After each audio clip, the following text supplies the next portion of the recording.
사람들 도대체 왜 이혼해? 도는 말 중에 하나가 가성비의 5년, 약속이 10년이라는 말이 있거든요. 그게 뭐예요? 나는 널 만나고 점점 더 좋은 사람이 되고 있어. 사랑해. 재산 분할의 이 기여도는 정말 판단이 정말 어려워요. 안녕하세요. 빅토리, 로이어즈 이김의 변호 이민정 김혜경 변호사입니다. 반갑습니다. 반갑습니다.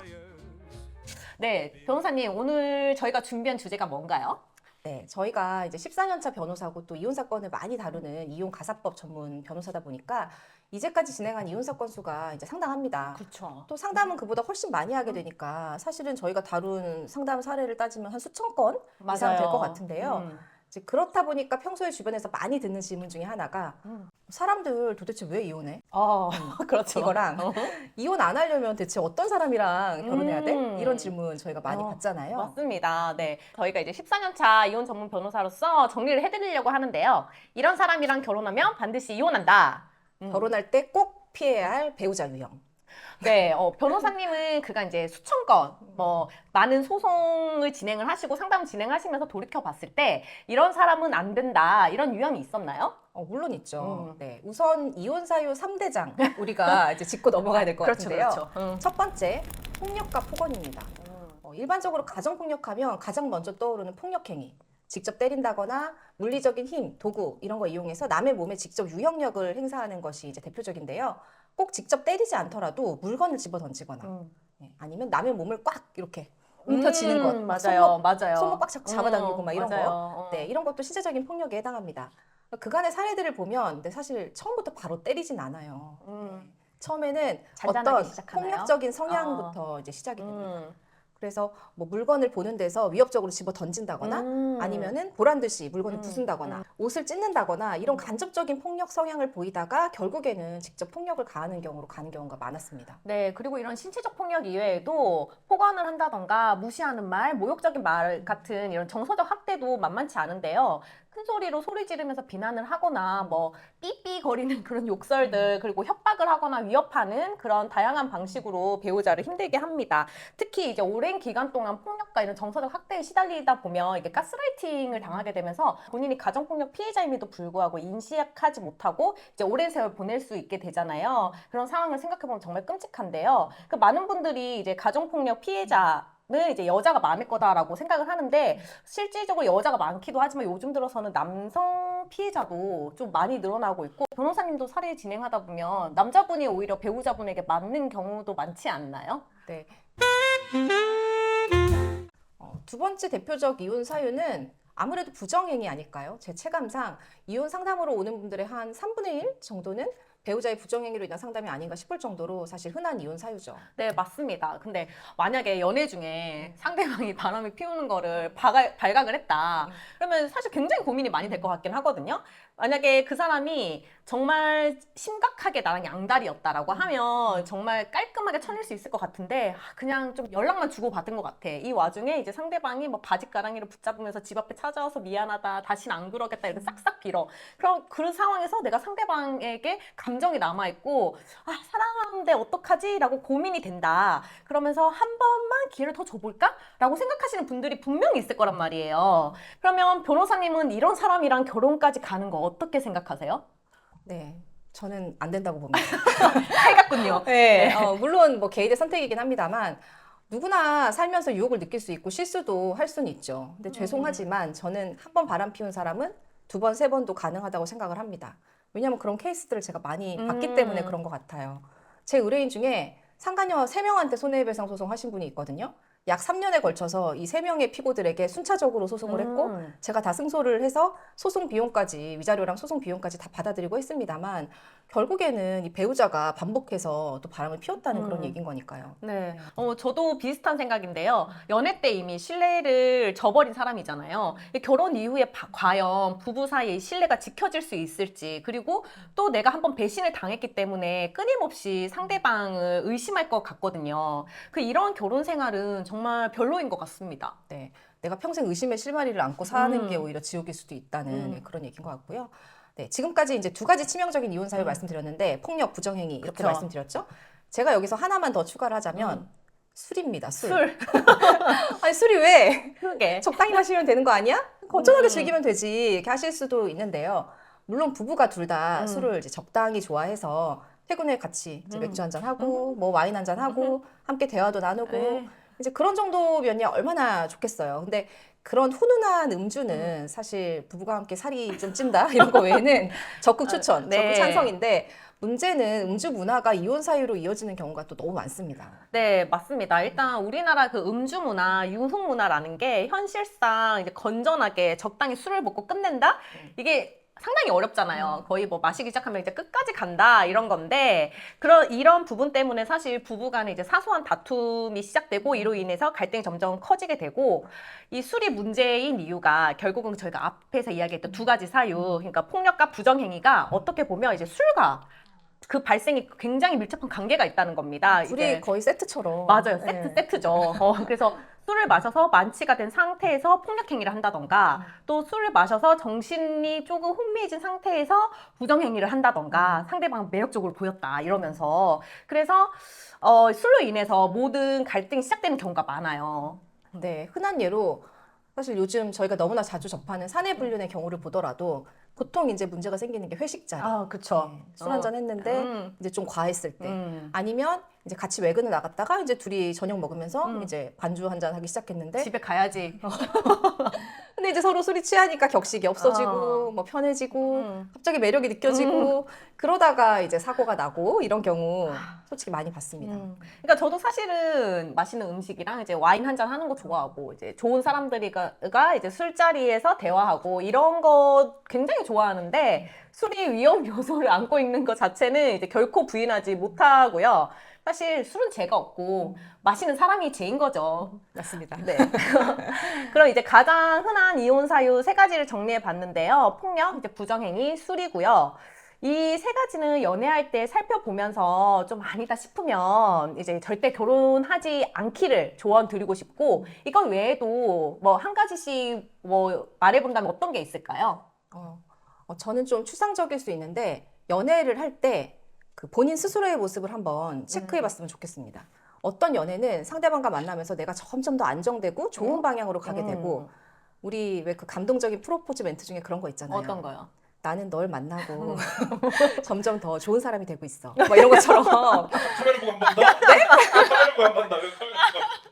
나는 널 만나고 점점 더 좋은 사람이 되고 있어. 사랑해. 네. 이런 것처럼 내가 연애를 하면서 편안하고 기분 좋고 내 자존감이 더 높아지고 이런 연애라면 상대방과 내가 천생연분이다. 네. 이런 사람하고는 평생 함께할 반려자로 이제 생각해도 좋다라고 하겠는데 반면 내가 상대방을 너무 사랑하고 상대방도 나를 너무 사랑해. 좋은 거 아닌가요? 근데 이상하게 너무 불안해. 너무 힘들어. 늘 애가 타고 막 마음이 막 불안정하고 이렇게 연애가 흘러간다면 냉정하게 생각을 해보셔야 됩니다. 그렇죠. 네. 이게 이제 연애를 하면서 오히려 아까 반대로 자존감이 떨어지고 막 자괴감이 들고 이러면 안 되는 거잖아요. 네. 네, 그런 사람과 연애를 할 때 벌써 이런데 결혼해서 평생 산다면 어떨지 한번 생각을 해보셔야 된다고 말씀드리고 싶고요. 꼭 이게 상대방이 어떤 잘못을 했고 나쁘고 이런 게 아니라 나와 이제 안 맞아서 그럴 수 있기 때문에 연애하면서 변화하는 나의 모습을 살펴봐라. 네, 이런 조언 드리고 싶습니다. 굉장히 좋은 꿀팁이네요. 그렇죠? 네. 네. 그럼 변호사님도 이런 거 있어요? 이런 사람은 절대 안 된다. 저는 하나 말씀해 사실 주시다면? 오늘 주제를 듣자마자 바로 생각난 게 뭐예요? 잠수 타는 사람. 너무 극혐입니다. 저도 이제 연애 저도 진짜 싫어요. 그렇죠.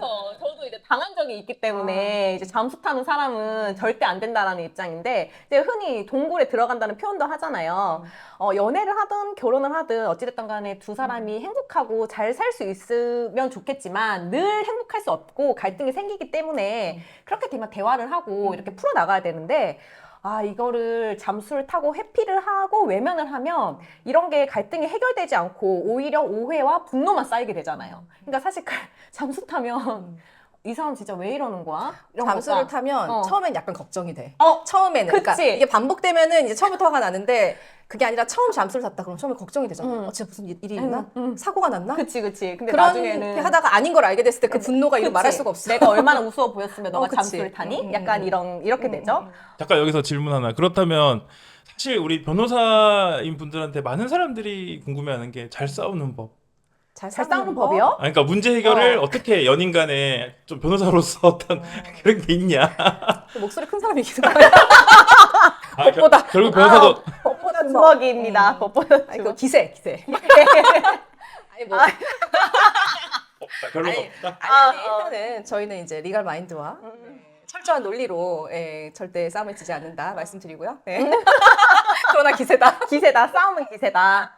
이렇게 잠수 타는 사람의 문제가 뭐냐면 결국은 내가 나중에 너무 안 맞아서 이혼을 하고 싶을 때 이혼도 쉽지 않다는 그런 문제가 있죠. 이혼할 때도 잠수를 타는 거지. 맞아요. 협의 이혼을 하고 싶어서 이혼에 대해서 이야기를 하자고 하면 이제 잠수를 타고. 그래서 뭐 갑자기 집을 나가버려가지고 이혼 소장을 보내도 소장도 받지 않고. 그리고 만약에 겨우겨우 끌고 법원까지는 갔는데 이혼 이상 확인 기일에 나타나지 않는다거나 하면 이제 완전히 천불이 나는 거죠. 물론 이제 소송은 상대방이 소장을 받지 않더라도 그게 저희가 이제 공시송달이라는 제도가 있어서 이혼이 끝까지 가게 된다면 될 수는 있지만 정말 이 과정에서 의뢰인분들이 속 타는 걸 너무나 많이 봐왔기 때문에 잠수 타는 사람, 회피형 인간 이런 사람들이랑 결혼하는 것은 절대 안 된다라고 생각합니다. 경제적으로 좀 어려움에 있다 이러면 또 사실 결혼하기가 좀 어렵잖아요. 이 부분에 대해서는 어떻게 생각하시는지. 능력도 물론 봐야죠. 네, 기본적으로 결혼은 현실입니다. 그래서 결혼하게 되면 두 사람이 같이 경제 공동체로서 가정 경제를 운영해야 되니까 어느 정도의 경제력이 있나, 자산이 있나 이런 거는 당연히 체크해야 될 부분이긴 한데요. 저는 이때도 이제 포커스가 현재의 자산, 수입 이런 것도 중요하지만 그것보다는 경제관념을 좀 체크해 보셨으면 좋겠습니다. 중요하죠. 네. 여러 사건을 하다 보니까 이게 무슨 경제적으로 어려워서 갈등이 생기고 하는 경우도 우리가 흔히 보지만 그 반대로 자산이 꽤 풍족하고 생활에는 크게 지장이 없는데도 배우자의 경제관념이 문제가 돼서 이혼에 이른 케이스를 제가 종종 보게 되거든요. 그러니까 예를 들면 남편이 이제 좀 시댁이 굉장히 좀 풍요로운 거야. 그래서 지원을 받고 막 하니까 그 시댁의 자산을 믿고 아예 일체 일을 안 하고 그러니까는 처음 1, 2년은 뭐 신혼이니까 같이 즐기면서 살고 좋았을 테지만 그래도 기본적으로 이게 당장은 생활에 불편함이 없고 여유가 있을 수 있겠지만 본가에서 자립해서 우리 가정만의 뭐 자산, 경제 이런 거를 꾸려 나가야 발전도 있고 보람도 있는 건데 그게 안 되니까는 결국에 갈등이 쌓이게 되더라고요. 그 배우자에 대한 존경이나 이런 것도 전혀 없어지고 그래서 100만 원을 벌어도 저축을 하는 사람이 있고 1억을 벌어도 그걸 다 써버리는 사람이 있는 것처럼 자기 수입에 적당한 지출을 하는지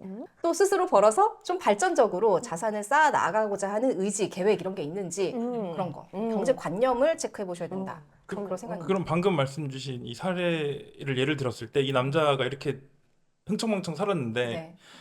만약에 이혼을 하면 재산 분할을 그래도 받는 거예요? 그게 또 문제의 포인트인 게 본인 명의 재산이 없으면 재산 분할도 할 게 없는 거예요. 그래서 이 부부가 어쨌든 15년, 20년 이렇게 혼인 생활을 했으면 기본적으로 저희가 쌓아온 그런 자산이 있을 거잖아요. 뭐 자가든 전세든 뭐 주거에 관한 그런 자산도 있을 것이고 뭐 금융자산도 있을 것이고 그게 정상인데 항상 이렇게 월 몇백씩 펑펑 쓰면서 살아왔지만 모아놓은 자산은 하나도 없는 거예요. 다 시아버지 명의야.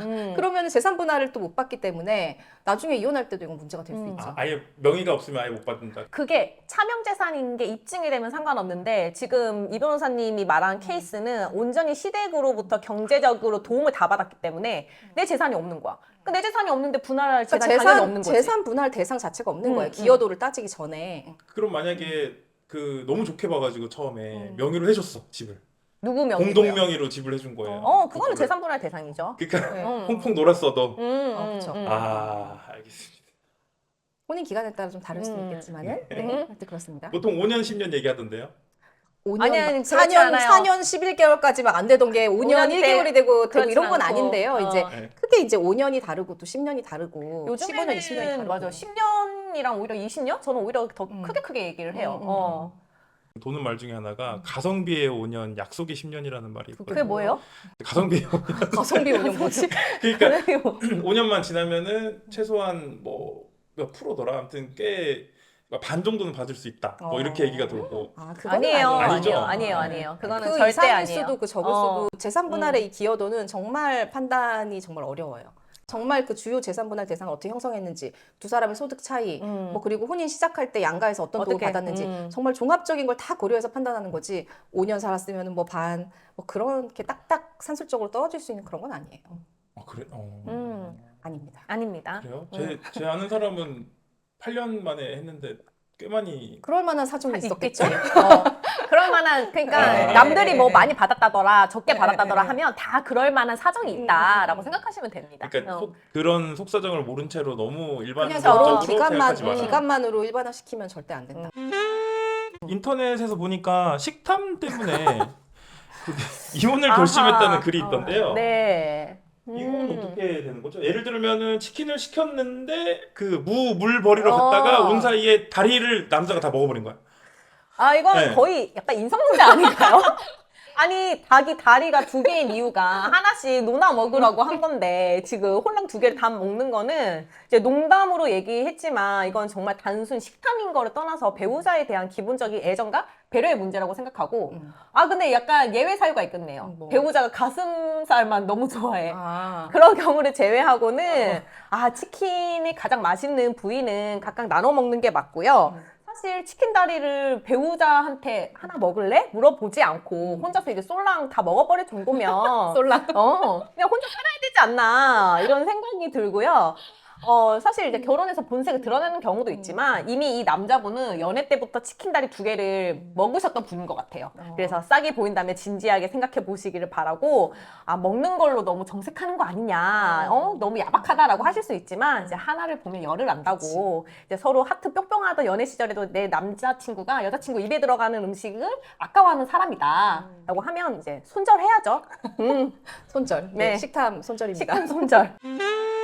14년차 이혼 전문 변호사가 이야기하는 이런 사람과 결혼하면 반드시 이혼한다.